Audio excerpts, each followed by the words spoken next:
Welcome to a special edition of Socialist Action webcasts, this one focusing on Quebec. My name is Elizabeth Weiss, and I'm the Federal Treasurer of Socialist Action, a member of the NDP Socialist CAQ Steering Committee, and a past Secretary of the Toronto and York Region Labour Council, and retired member of the Canadian Union of Postal Workers. We acknowledge that this event is taking place on Indigenous lands across Turtle Island, known as North America. I am speaking to you from the unceded territories of the Mississauga of the New Credit, the Wendat, and Haudenosaunee people in a place called Toronto. We join in the fight for justice, recognizing that there can be no real reconciliation without restitution. That entails seizing the assets of the big resource corporations and returning them to the commons. Tonight's topic is Quebec Solidaire, challenging the CAQ on Law 21, Climate Inaction and Austerity, featuring Marc Bonhomme, a prominent QS member in Montreal. The forum will be followed by a business meeting of Montreal LAS Socialist Action. Marc will speak for about 35 minutes. After that, we will take questions from the online audience, to which Marc will respond in turn. So let's begin.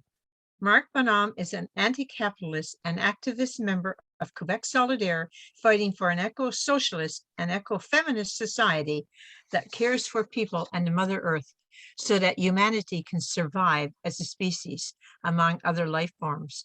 With a background in housing, Aboriginal rights, and anti-war movements, Marc's focus is now the climate and biodiversity. He contributed to the development of a political left in Quebec, Party for Democracy and Socialism, PDS, through the late 90s. Then in Union of Progressive Forces, UFP, in the early 2000s, and now in Quebec Solidaire. So welcome, Marc. Merci beaucoup. Bonsoir tout le monde. Good evening, everybody. Give me an opportunity to practice my English, which I don't do very often. I read a lot of English, but I don't have the opportunity to speak it a lot. Thank you. The first thing, I would like to thank Anne and Robbie for the translation of the text, which is the reference text of this tonight's presentation. I was asked by Barry first to focus on Law 21. I thought it would be, it's okay to focus on Law 21, but I would like to make relation with other aspects of the Quebec reality, especially the famous question asked on the debate of leaders during the English debate in the election, which put the French bill equals a French bill to the Law 21 as both discriminatory. So I'd like to discuss that also, and make link after that with the general fight back movement in Quebec, especially on the climate issue and biodiversity. Okay, it's Law 21. It's very contained. We know about that. It's clearly an Islamophobic and sexist law, meaning supposedly it deals with not allowing teachers and some other people not to wear religious signs. But in the political context, it's very clear that the aim is women which are veiled. They are the real targets. That's why Islamophobic and sexist. The Quebec Solidaire had a debate on that in a convention, and the overwhelming majority were against that law. Now, it's true that the parliamentary party, the 10 member of parliaments, were less enthusiastic about that rejection. They would have liked a partial rejection and so on. Actually, it's still good. The debate is still going on because we're having our convention in a week and a half, which surprised me. I looked yesterday at the proposition at that convention, and we'll have another debate on Law 21 because some writings are wish that we accept Law 21, except getting rid of the aspect of discrimination, meaning that we'll accept Law 21 as a secular law, une loi pour la laïcité, we say in French. We had a debate in our writing on that issue two or 3 weeks ago, and actually our writing will be officially backing that demand of accepting rejecting the discriminating aspect and accepting the overall law. And I was against it with a lot of other people. Actually, it passed by 1 vote only, because the idea is that if Law 21 was really a law about secularism, it would be against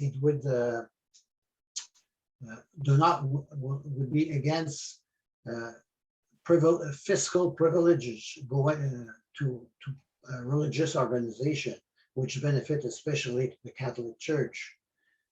It would also not allow the crucifixes in hospitals and schools, and which are tolerated now.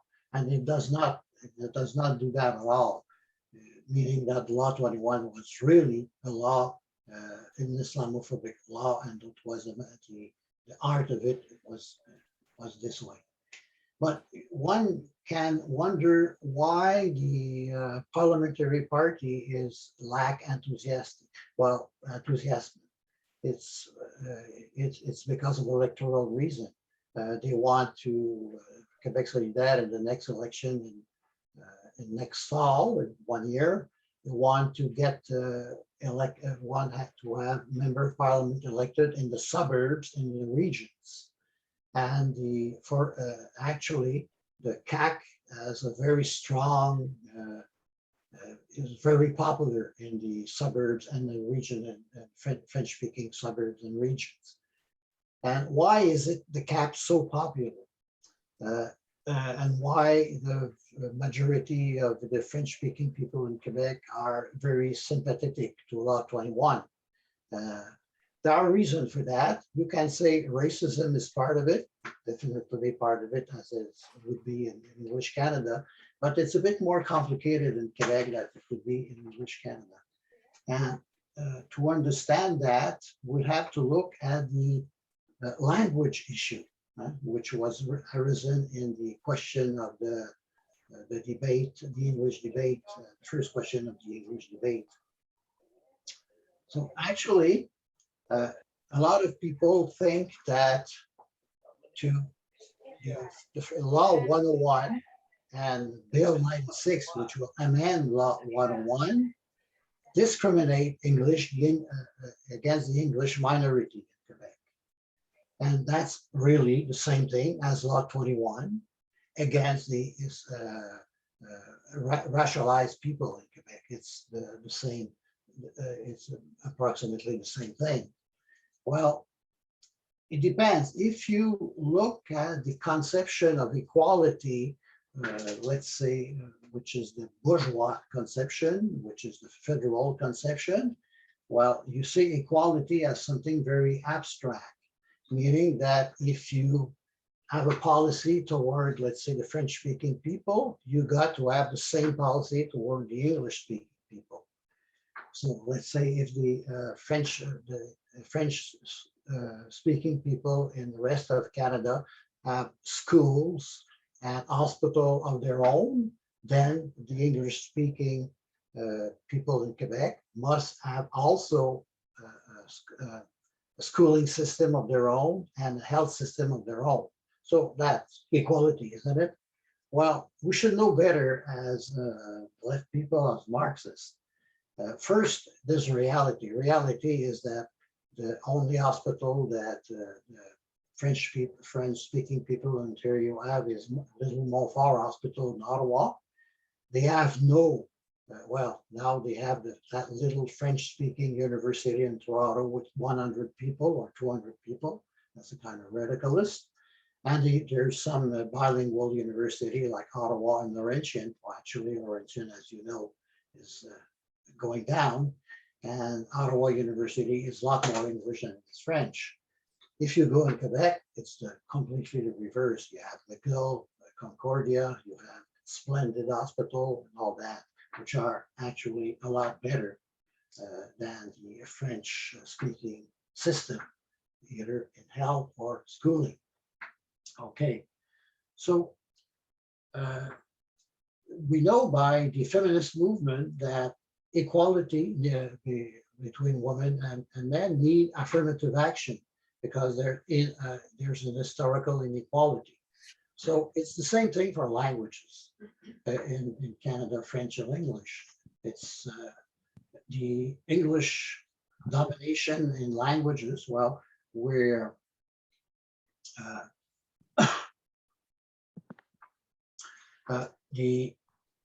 we were in Canada to speak in Quebec or for French minority elsewhere in Canada, for Aboriginal people or for Acadian in New Brunswick, to speak our language is deteriorating all the time because English is so strong, and it's getting stronger and stronger because not only is it the main language of Canada, it is the language of neoliberalism. It is the language of the internet. It is the language of science.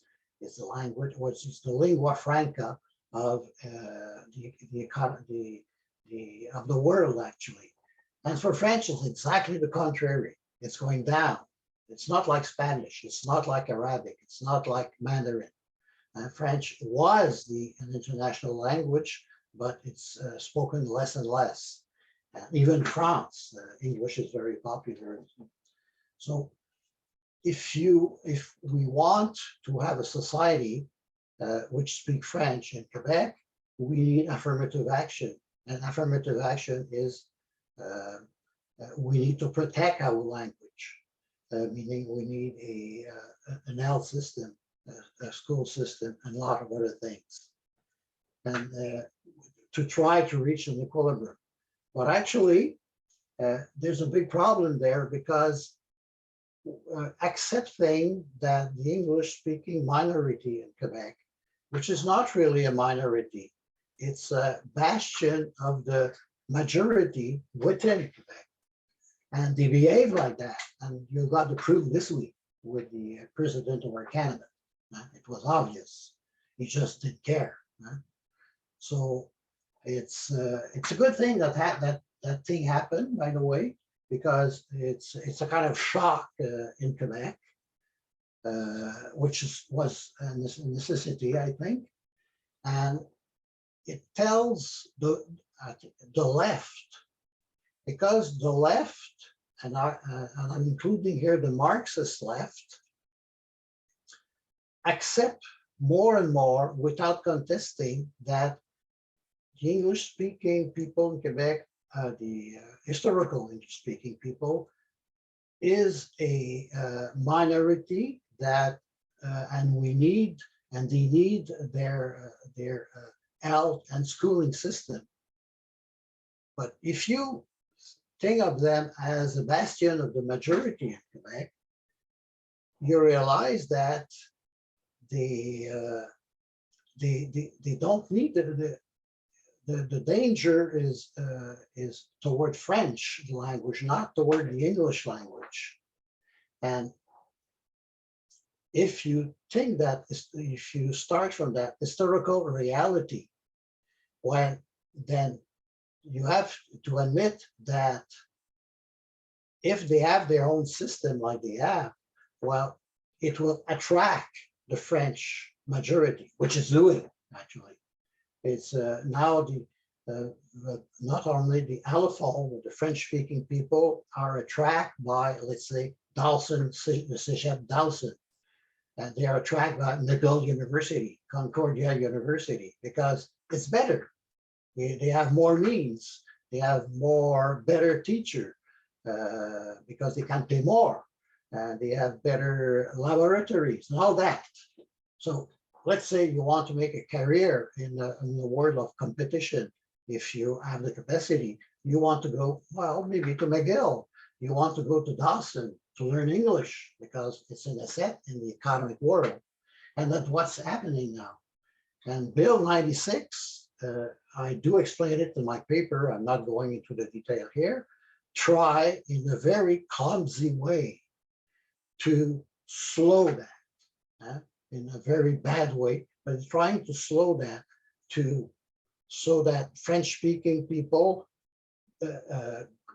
keep going in the French schooling system, and without success actually, and it will Bill 96 will not work at the end. Okay, for me, a Marxist is, well, in Quebec, if you admit it's a territory of the French-speaking nation. I mean, I will not deal here with the Aboriginal rights within Quebec as within Canada. Of course, the northern part is an Aboriginal territory.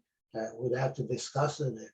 The Quebec, when I speak of Quebec, I'm not speaking of the province of Quebec, federal province of Quebec territory as it is, but that's another horse of another color, another discussion, which I don't want to do tonight. So in the territory of Quebec, we have the right to say everybody should go to the French school, and there should be one French health system. There's no problem for me, the English people going to the French system, they'll learn French, which is an asset. They won't lose their English because it's so strong, so prominent. And when people in the French-speaking people will learn English because it's an international language, they have to learn it, they don't have a choice. Well, the English-speaking people can learn their literature, their own history, and their subject relating to their own, the fact that they're in the English-speaking majority. So for me, this is an equal solution. This is an affirmative action solution concerning languages, as you have affirmative action policy between women and men. Okay, so that's why the majority in Quebec, a French-speaking majority, when they see that, they feel it. Maybe they cannot explain it like that, but they feel it. And also, let's say, I'm just quoting, recently, I talk of it in my paper, the hockey club Montreal Canadiens. They're owned by the English-speaking bourgeoisie. And they said, we're going to say before each hockey match that Montreal is an Aboriginal territory, like you did for Toronto just at the beginning of this meeting. It seemed fair. But the French-speaking majority understand that statement of the English-speaking business class through the Montreal Canadian Club as meaning Montreal is not yours. Montreal is not. It's not a Quebec. It does not belong to Quebec. Montreal belongs to English-speaking Canada. By the way of saying it's an Aboriginal territory. So, and by things like, by means like that, it creates a defensive attitude of the French-speaking majority. And that's why another example, for the left, that's important. When there is a demonstration in Montreal backing Aboriginal rights, let's say for the Micmac and the Scotia, and recently on the October the 13th for the new jour férié, the new, how do you say that in English?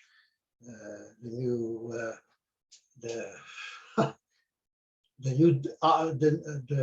new day which we don't work for to commemorate the Aboriginal school scandal.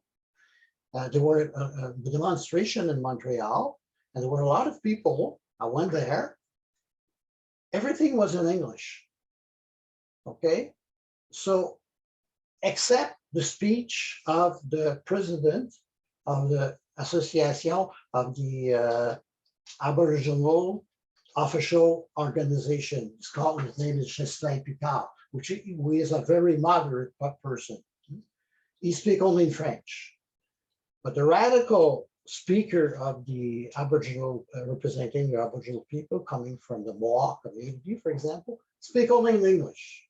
And the presentation, the person who were doing the presentation spoke only in English. How do you think you feel as a people fighting for the French language? Well, you listen, of course, carefully, but there is, like Marshall McLuhan would say, the medium is the message. Well, the language is the message. You are more sympathetic with Ghislain Picard, who is very moderate, than to Hélène Gabriel, who is very radical, and Aboriginal, very radical, because she speaks only in English to you, and she can't speak French, by the way. So these are things like that. That's happened in the left. And I gave the Montreal Canadian example. That's for the old people.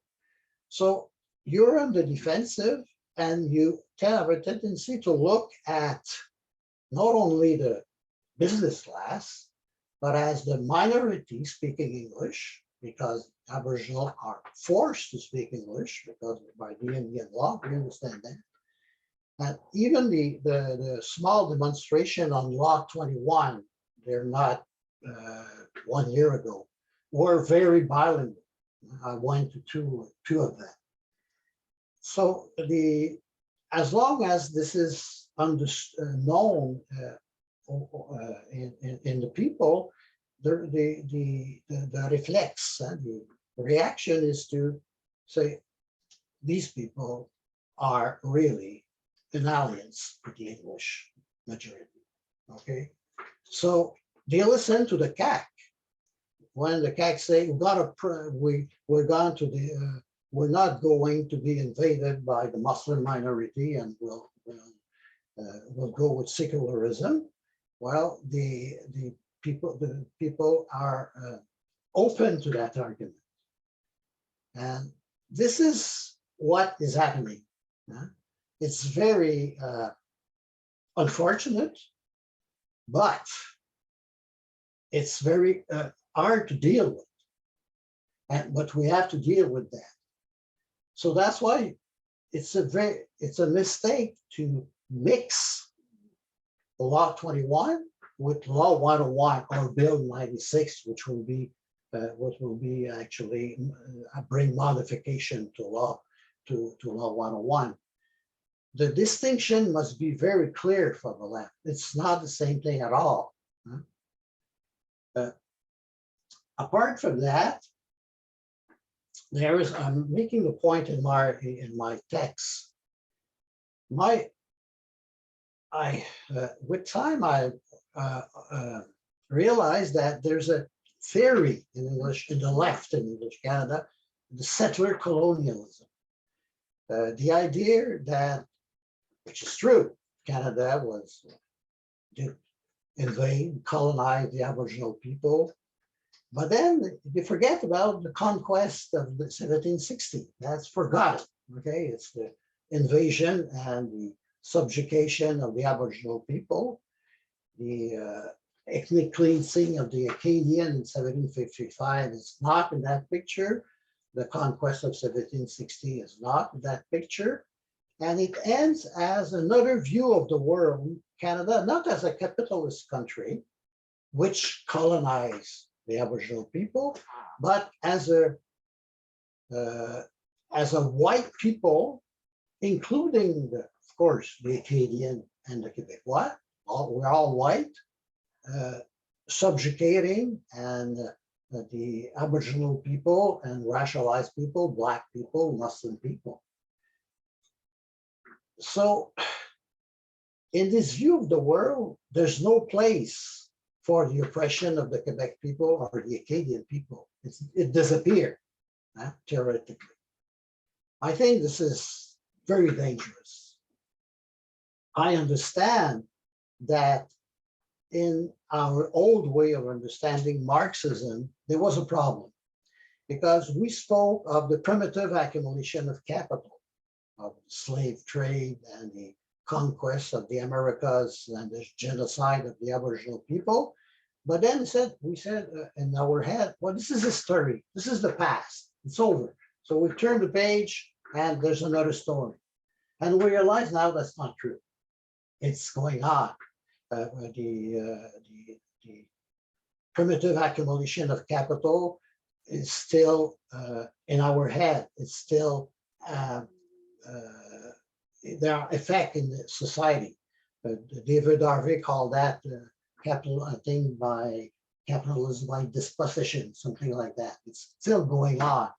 If you look at the Aboriginal, the Atikamek people, just 100 miles north of Montreal, I could be there an hour and a half if I took my car. Well, actually, there's a lot of clear cutting of their forests. They're protesting, and the forest company and the government of Quebec, which is responsible for natural resources, like in Ontario, well, they just don't care about the protestation. They're blocking roads, and they did things like that. They just don't care. So we still have primitive accumulation. It's still there. And it's like that, of course, as you know, in English Canada and in the United States and so on. So yes, we have to reassess our way of looking at capitalism. But it's still capitalism at the heart of it. It's still the bourgeois, again, the working class. And even if we have to rethink the way of thinking of the working class, meaning that there's oppression of women, that is more integrated. But the oppression of the racialized people, of the Aboriginal and so on, that's I think we have to be a bit more serious about that. Okay, so all this explains that the Quebec people, the French-speaking people, are on the defensive actually. And as you know, if we look, normally this is compensated by a strong fight back movement. In the past, it was in the 1960s, 70s. Okay, so you had a French-speaking encompassing the whole population of Quebec on a very strong union fight, the Front Commun, the Common Front. For the first time, it did not work this year. First time since the 1960s. So that compensation of the working struggle, the working class struggle against the capitalists is weakening all the time.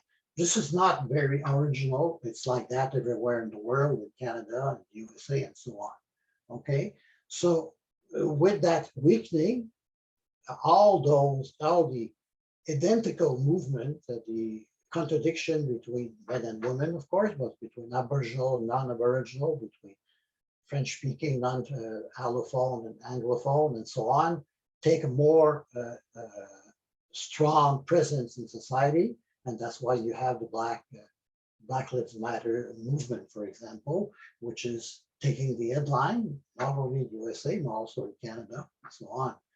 Okay.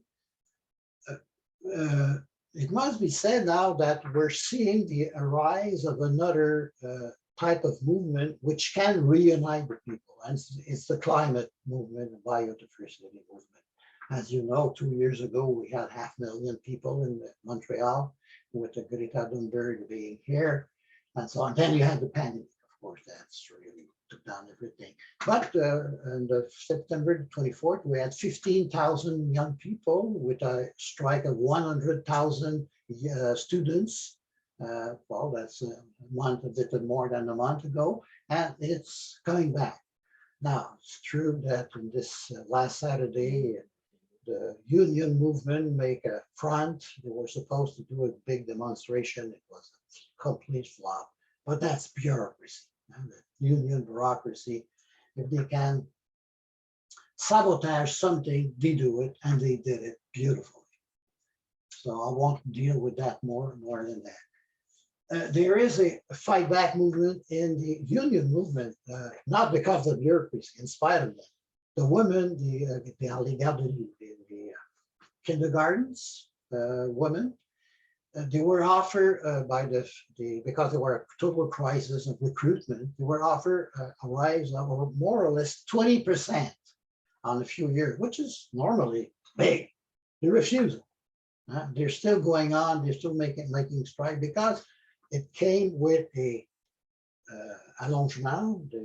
The government want them to work 40 hours instead of 35 hours to get that a part of that increase. So they refuse that. They say, no, we're not going backward on the length of the work week. And they're making strikes, not all day, but the sporadic for strikes. And there were a big strike in the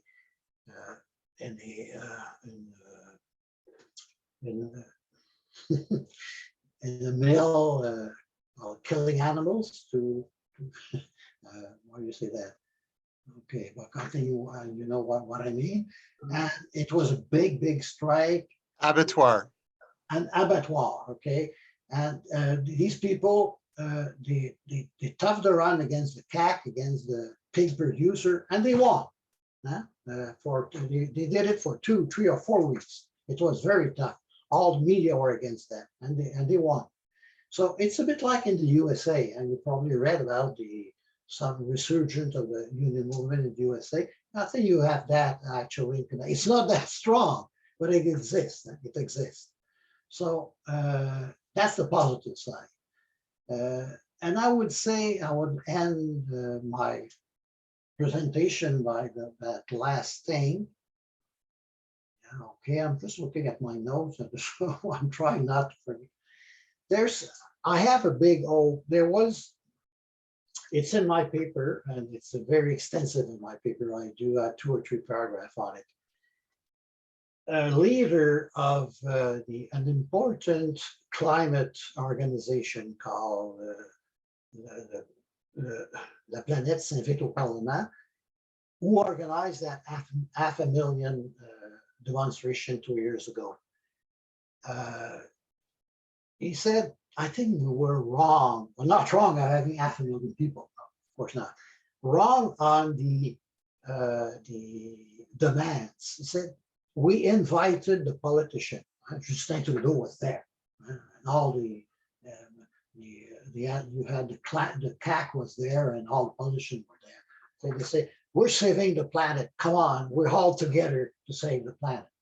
He said, we were wrong. We have to name the enemy. The enemy is the big corporation. It's the CAQ. And he said, it's the capitalist system. So I'm explaining a bit more in my text, criticizing a bit because it's incomplete. But now what is important is that I think this is my big goal, meaning that maybe now the important leader of the climate movement, and that's the future, are realizing that their fight is a fight against capital. They start to realize that and to name it. And I hope that the movement, the demonstration, and I hope one day the climate strike, we have to come to that, right? Climate strike. It will come against the government, against capital, against the big company. And this interview gives me a lot of hope by François Geoffroy's name. This is the future for me. And I hope that it will unite everybody. Dépasser, overpass, dépasser, the contradiction between French and English, the Aboriginal, non-Aboriginal. It won't solve them, but it will create a united front in which all those contradiction in language and so on will be able to solve that, and the majority will be willing to back the minority in their rights about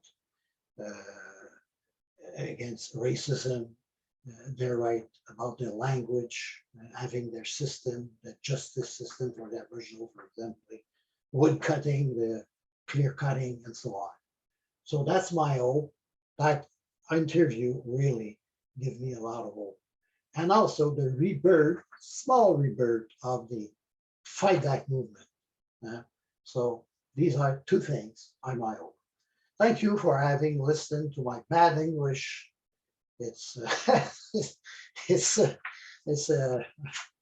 okay. So I have to translate in my head all the time. So it's a bit hard. Okay, merci beaucoup. Voilà. I'm listening to your question. I'll try to on your comments, and I'll try to answer. I have comments on there. Merci. Okay, thank you very much, Mark, and your English was excellent. I understood everything. So now we're going to open up the floor for questions. We will take 2 questions, and you can, the people listening will have 2 minutes to make an intervention or ask a question, and then we will go back to Mark. So questions, you just put your hand up, put on the screen, and if you, or put your hand up as you're sitting there. Barry. Marc, merci beaucoup. That was an excellent presentation. It began with Law 21, but you moved very smoothly into the a very important issue of climate catastrophe and the future of the world. So I want to ask you a question about that relationship. COP26, the summit in Glasgow, ends on Friday. And by all accounts, it's a failure. Even if all the parties carried out all of their commitments to date, it would have very little impact on the growing danger to the survival of the natural environment and civilization. And so this brings me to your observation, the thing that gives you the most hope, that there's a convergence of the ecological and anti-austerity movements.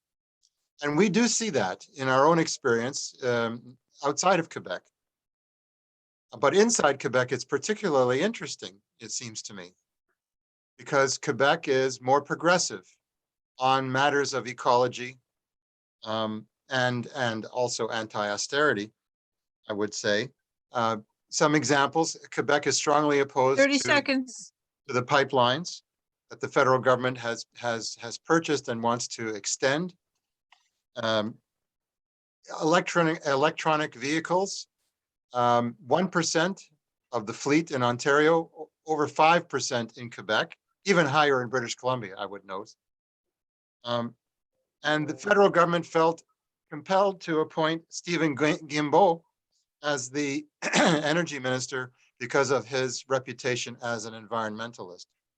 I think we shouldn't be fooled by that, but it shows an aspect of the pressure with which they're dealing. So my question is, what does Quebec Solidaire say? What does it fight for in terms of ecology, in terms of a solution to the climate catastrophe? Okay, so I'll take one more question before we go to Mark. Is there another question? Yes, Robbie.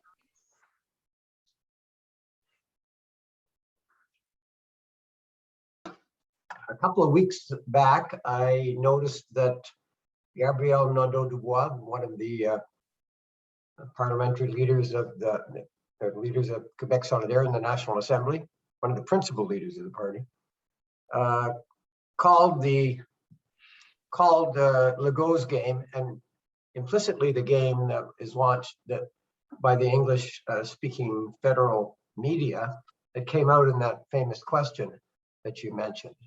And he basically saying, you know, the CAQ doesn't speak on behalf of all Quebecers, because not because of the language question, but because all Quebecers are not on board with Law 21.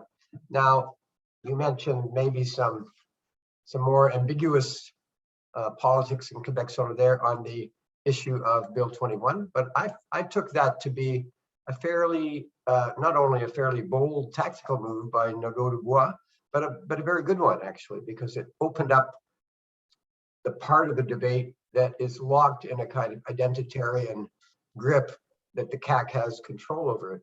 It began to establish a crack in that edifice, which I hope will widen. So I just wonder if that's corresponds, is my optimism justified?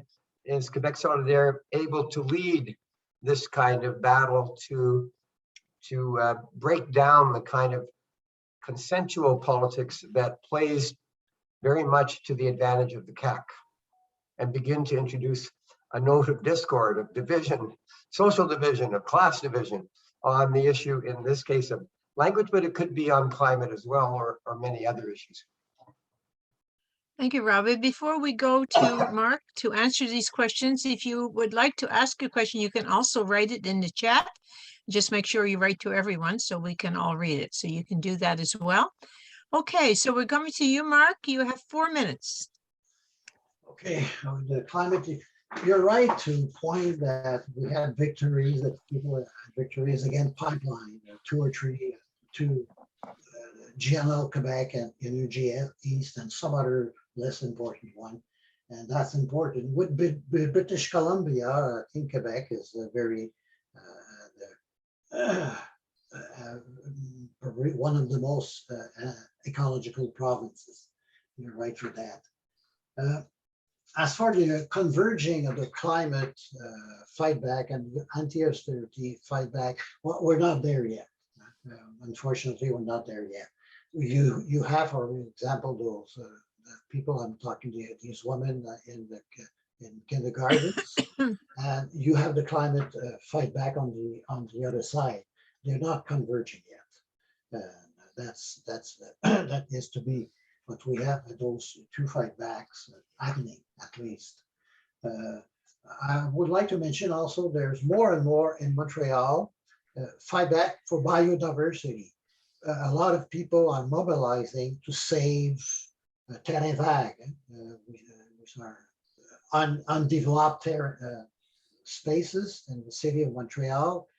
So those undeveloped spaces become natural forests or parks and things like that, and are not developed by industry, but the commerce, by big buildings. In my neighborhood, for example, we had a demonstration of more than between 500 and 1,000 people, which is very big for a neighborhood in Montreal, to save a big piece of land, 2 million square feet. That's very big. And we want that piece of land to be a natural park with jardin communautaire, some urban agriculture and things like that. It's not going very well, actually. We're not strong enough, but the fight back is there, okay? So, and that's not only in our neighborhood. You have other fight back like that everywhere in Montreal. Maybe you have that in Toronto also, very possible. As far as Quebec Solidaire, okay, I'm more critical than you are. Actually, the policy of Quebec Solidaire, they're making a big fuss about climate. That's true, okay? But they're not that much serious about their policies. They have a wedge issue, which is the tunnel between Quebec City under the St. Lawrence and Levy, which is a $10 billion infrastructure, which is very expensive. And all the ecologists in Quebec and majority of people actually accept in the Quebec area, which is quite right-wing. That's a specificity of Quebec City area. So Quebec Solidaire is really against that and waging a campaign against that. But everything else, they agree with the CAQ for the environmental question. Therefore, the carbon market, no problem with the carbon market. Therefore, they're giving a subsidy to electric car, $8,000 actually. And electric car mean urban sprawl, mean changing the extractiveness of hydrocarbons to the extractiveness of a lot of open mines like lithium and graphite and all that against the Aboriginal people, for example. Therefore, subsidizing the electric industry cluster. The CAQ is for that, Quebec Solidaire is for that also. And in the Montreal area, therefore developing a SkyTrain, like in Vancouver, all over the place. And the developer of that SkyTrain, which is a financial case de dépôt placement, admit that it won't do very much against greenhouse gases. It will contribute to urban sprawl. So Quebec Solidaire is not against the SkyTrain. Basically, except for the tunnel, they have the same policy as the CAQ, but they make a big fuss about the climate. But it's very ideological. It's not serious. It's not serious policy. Yeah? So there's a big problem with that. About Lot 21, having a debate in this convention in a week and a half is not. It's a step forward. 30 seconds. It's a step backward because we had that debate. It's over, and that 4 or 5 writing and a member of parliament want to. Well, maybe we should accept a part of it and get rid of the bad part. It's not a step forward. That's a step back.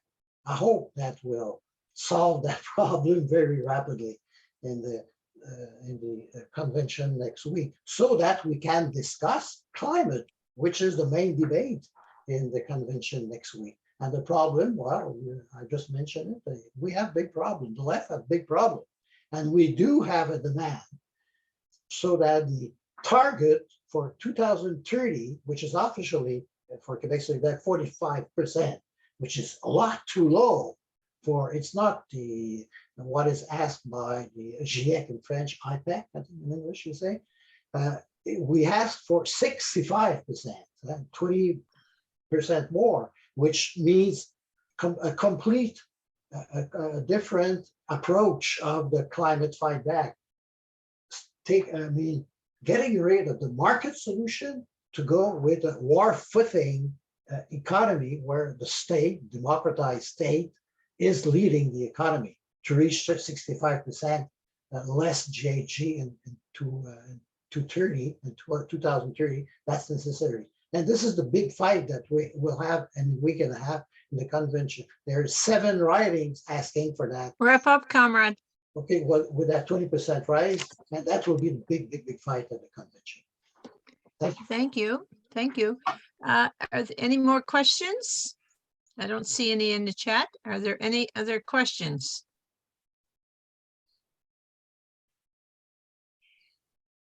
No, seeing none.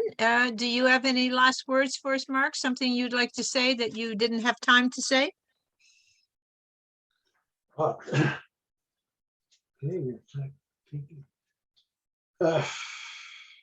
I think I went through what I wanted to say. Okay. Yes, that's the settler colony. I regretted. I wanted to talk about Quebec Solidaire a bit more, but you gave me the opportunity to do it, so I did it.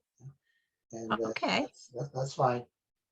Thank you very much. And so once again, thank you. And also thanks to Barry and to Daniel, who's our political and technical producer here in Toronto. So please consider being a supporter of Socialist Action newspaper, which we will send to you online. To fill out the form, just visit our website, www.socialistaction.ca. And if you would like to talk to us about joining SA, write to socialistactioncanada@gmail.com or just give us a call at 647-986-1917. And so also, this is being recorded tonight, but it will be put on YouTube shortly. So if you like the show, please subscribe to the Socialist Action YouTube channel. The next webcast will be a special event. It is a conference on revolutionary socialist strategy. Just a second. And it's sponsored by Socialist Action Canada and Socialist Action USA. Barry is holding up a poster there, as you can see. There are 3 sessions. The first session is on Saturday, November the 13th at 7 p.m. Eastern Standard Time. And then just a second here. Something seems wrong. The first session, I'm correct, is Saturday, November the 13th at 7 p.m. And then 4 p.m. Pacific time. Okay, here we are. So many time zones. And it's titled, What is Trotskyism Today? And the speakers are Barry W. in Toronto, Marco in San Francisco. Session number 2 is on Sunday, November the 14th, 1 p.m. Eastern Time, 10 a.m. Pacific Time, and it is titled Democratic and Transitional Demands. And with speakers Daniel Terade in Toronto, Flo Shade in BC, and Lisa Lusenberg, a leading member of SA USA. And session number 3 is on Sunday, November the 14th, again at 4 p.m. Eastern Time. It is titled Permanent Revolution, and it's featuring Gary Porter in British Columbia and Jeff Mackler in California. So I hope to see you all on the weekend. And once again, thanks, Mark, for being with us tonight. And now I'm going to turn it over to the Federal Secretary of Social